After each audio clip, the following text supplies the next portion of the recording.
Hello అందరికీ welcome back to Kritika's kitchen. ఈరోజు మన రెసిపీ వచ్చేసి బొంగు పిల్లలతో ఉప్మా ఎలా చేయాలో చూసేద్దామండి. Simple breakfast item. ఈ రెసిపీకి కావాల్సిన వెజిటేబుల్స్ అన్నిటిని కూడా కట్ చేసి అయితే పెట్టేసుకున్నాను. పెద్ద సైజు ఆనియన్, ఒక పెద్ద క్యారెట్, పచ్చిమిర్చి, కరివేపాకు, కొత్తిమీరని అయితే కట్ చేసి పెట్టేసుకున్నాను. ఇక్కడ నేను వచ్చేసి ఒక పెద్ద బౌల్లో మురమురాలను అయితే తీసుకున్నానండి. ఒక సైడు మురమురాలు అంటారు, ఇంకో సైడు బొంగు పేరాలని అయితే అంటారు కదా. వీటిని అయితే చక్కగా కొద్ది కొద్దిగా వాటర్ పోసుకుంటూ అయితే నానబెట్టుకుందామండి. ఒక 10 మినిట్స్ అయితే చూస్తున్నారు కదా, ఇలాగ కొద్ది కొద్దిగా పోసుకుంటూ ఇలా నొక్కుంటూ అయితే నానబెట్టుకోవాలండి. లేదంటే మొత్తం అనేది వాటర్లో మునిగిపోకుండా పైకి తేలి కిందికంతా పడిపోతూ ఉంటుంది. అలాగని కొద్ది కొద్దిగా వాటర్ పోసుకుంటూ అయితే మొత్తం వాటర్లోకి మునిగేలాగైతే అంతా కూడా ముంచేసుకోవాలి. చూస్తున్నారు కదండి, ఈ విధంగా అంతా కూడా లోపలికి మునిగేలాగైతే ముంచుకోవాలి.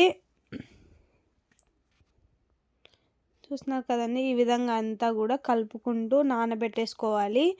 ఒక 10 మినిట్స్ అయితే చక్కగా అనేది తొందరగానే నానిపోతుందండి. నానిపోయిన తర్వాత దీనైతే మొత్తం కడుక్కుంటూ అయితే ఒక స్ట్రైనర్లోకి వేసుకొని ఈ వాటర్ని అంతా కూడా జల్లించుకోవాలి. చూస్తున్నారు కదా, ఈ విధంగా అంతా కూడా కొద్ది కొద్దిగా కడుక్కుంటూ అయితే జల్లించుకుందాము.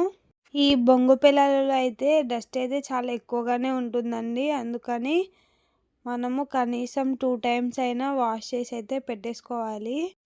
ఇలాగైతే కొద్ది కొద్దిగా అంతా కూడా కడుక్కుంటూ అయితే స్ట్రైనర్లోకి అయితే వేసుకుంటున్నాను. చూస్తున్నారు కదండి, మీరు వాటర్ని గమనిస్తే మొత్తం డస్ట్ అనేది చాలా ఉంది. వాటర్ అనేవి మొత్తం బ్రౌనిష్గా అయిపోయాయి. ఇలాగైతే అంతా కూడా కడిగేసుకొని అయితే పక్కకు పెట్టేసుకుందాము.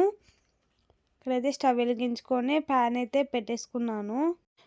ప్యాన్ హీట్ ఎక్కిన తర్వాత ఇందులోనే 2 టేబుల్ స్పూన్ వరకు ఆయిల్ని అయితే పోసుకుంటున్నాను. ఆయిల్ అంతా హీట్ ఎక్కిన తర్వాత ఇందులోనే 1 టేబుల్ స్పూన్ ఆవాలు, 1 టేబుల్ స్పూన్ జీలకర్ర, అలాగే కొన్ని పల్లీలు అనేవి మీ ఆప్షనల్ అండి, ఎన్నైనా వేసుకోవచ్చు. ఇందులోనే కొన్ని ఎండుమిర్చి, అలాగే మనం ముందుగా కట్ చేసి పెట్టుకున్న ఆనియన్స్, కరివేపాకు, క్యారెట్ అన్నీ వేసుకొని అయితే చక్కగా అంతా కూడా ఫ్రై చేసుకుందాము.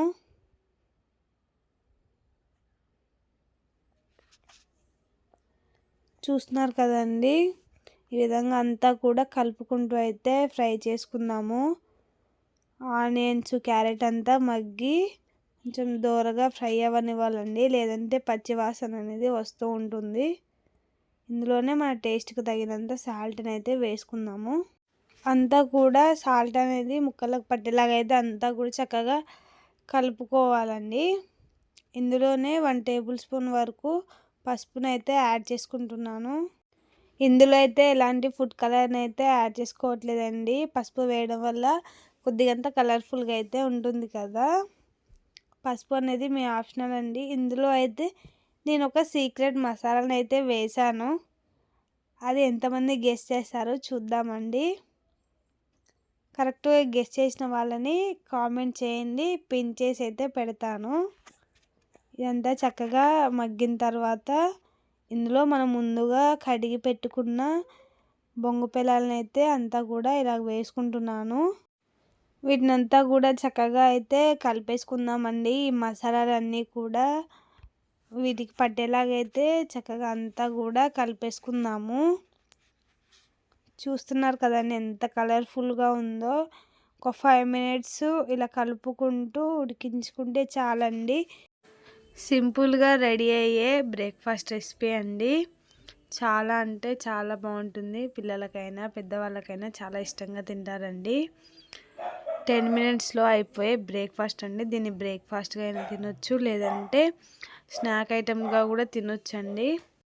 లాస్ట్లో కొద్దిగంత కొత్తిమీరని వేసుకొని చక్కగా అంతా కలిపేసుకొని ఒక 2 మినిట్స్ ఉడికించుకొని ఇందులో ఒక చిన్న సైజ్ నిమ్మకాయని పిండుకొని కలుపుకొని తింటే ఉంటుందండి. టేస్ట్ అయితే చాలా అంటే చాలా బాగుంటుంది.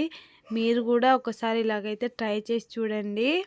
ఈ రెసిపీ మీకు కూడా నచ్చుతుందని అయితే అనుకుంటున్నాను. ఇది మీరు కూడా చేసి ఎలా వచ్చిందో కామెంట్ చేయండి. ఇలాంటి మోర్ వీడియోస్ కావాలనుకుంటే మన ఛానల్ని please do like and share